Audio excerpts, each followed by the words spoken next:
acompanhando. Vamos falar então um pouco de Flu. Eu sempre gosto de botar as escalações na tela, que a galera gosta de acompanhar com a gente, mas dessa vez eu vou deixar a tabela mesmo, que aí vocês conseguem vendo a situação.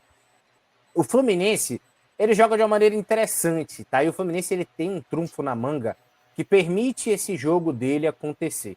O Fluminense tem dois jogadores que permitem que o jogo dele aconteça com extrema eficiência. E aí você vai falar para mim, o Ganso é o cara mais importante, o Marcelo tá jogando muita bola, são jogadores centrais, o Germancano e tal.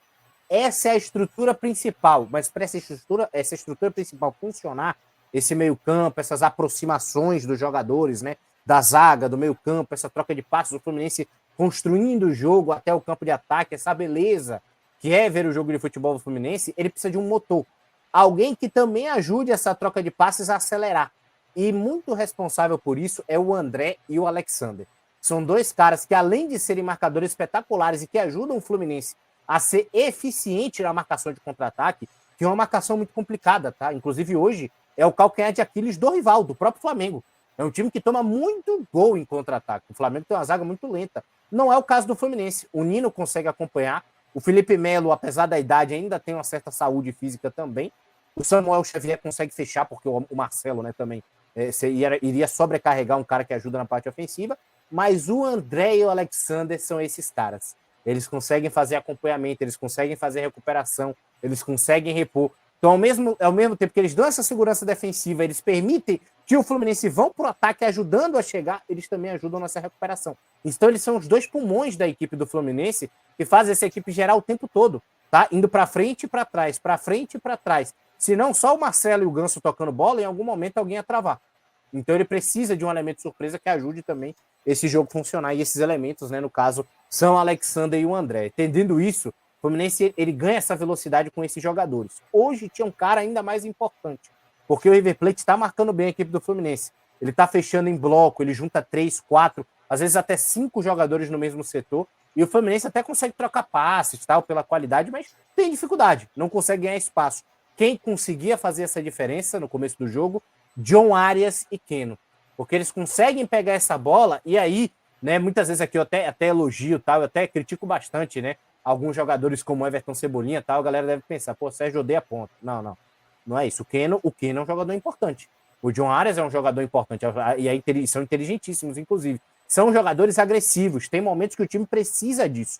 Justamente para romper essa linha nessa dificuldade. São eles que conseguem romper esse bloco quando a equipe está fechada.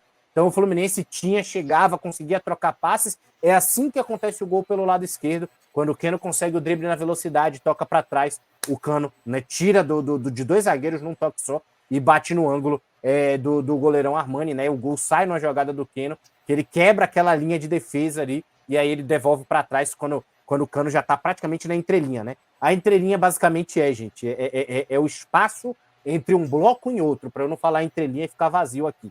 O espaço entre a zaga e o meio-campo, entre o meio-campo e o ataque. O Cano se posicionou certinho entre o zagueiro e o volante, dominou e fez o gol. Então essa foi um elemento surpresa.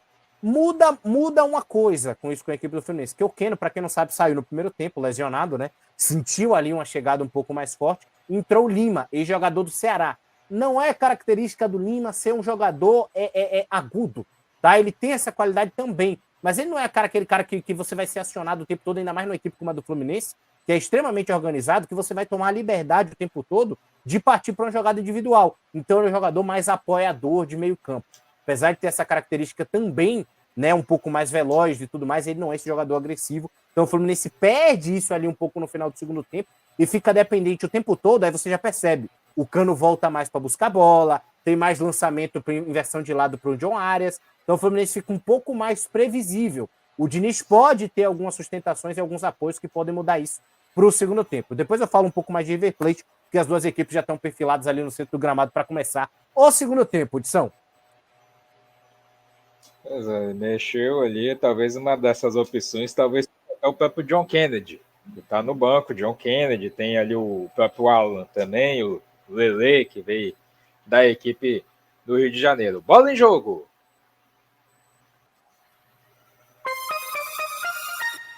É o que a gente diz na questão de características, né? Características um pouco mais parecidas até para manter o próprio estilo de jogo que vinha tendo com o Keno ali pelo lado esquerdo.